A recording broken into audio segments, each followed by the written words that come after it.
आनंदाई, मैंने कहा था कि विदेश नीति का, अब फिर आप लोग बात करोगे, फिर कहोगे मुझे सुना नहीं, आपने मेरा नाम नहीं लिया। अब बात मत करो। जो इंडिया का स्टैंड है, जो सबने जानना चाहा है, और अलग से नरेश अग्रवाल जी का नोटिस था, वो चाइना पर जानना चाह रहे थे, और मैंने कहा था कि सारे नोटिस स्क्रब कर दो और सबको बोलने का मौका मिल जाए। तो मैं इंडिया पे हाँ, इंडिया पे हमारा क्या, हाँ उसी पे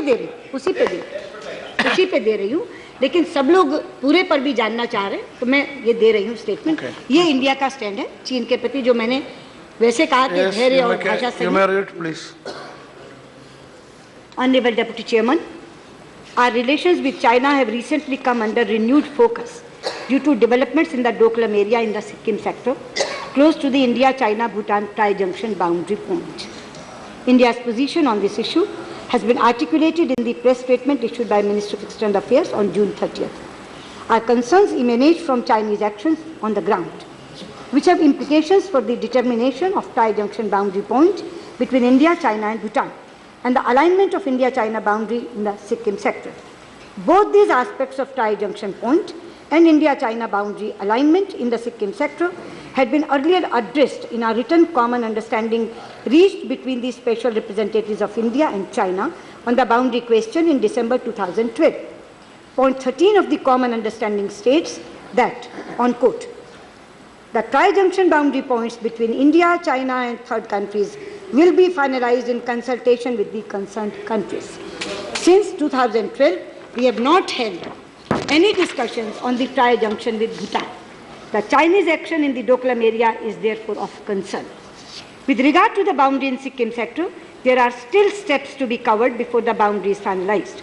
This understanding has been reflected in the common understanding of December 2012 in point number 12, which states that, I quote, there is mutual agreement on the basis of the alignment of the India-China boundary on the basis of, underlining, there is mutual agreement on the basis of the alignment of the India-China boundary in the Sikkim sector as provided by the convention between China and Great Britain relating to Tibet and Sikkim signed in 1890.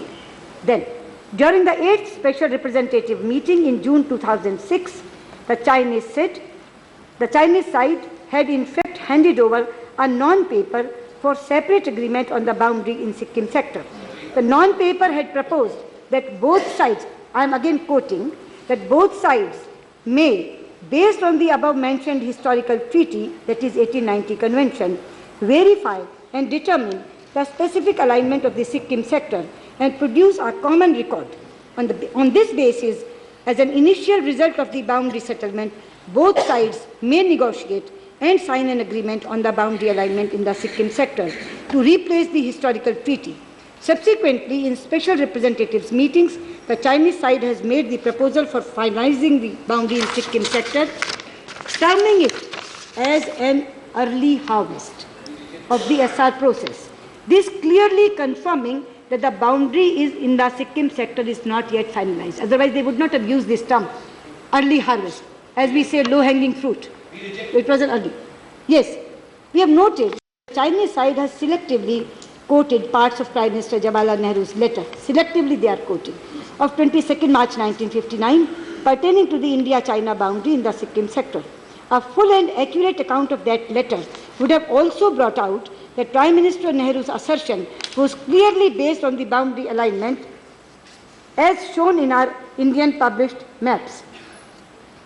The Chinese side in their recent document published on the website of their foreign ministry have expressed commitment to maintaining peace and tranquility in the India-China border areas.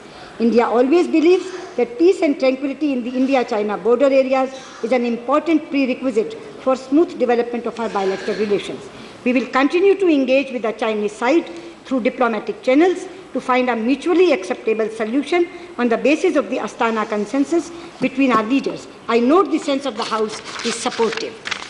In this regard, in keeping with the unique and traditional friendship with Bhutan, we will also continue to maintain close consultation and coordination with the Royal Government of Bhutan.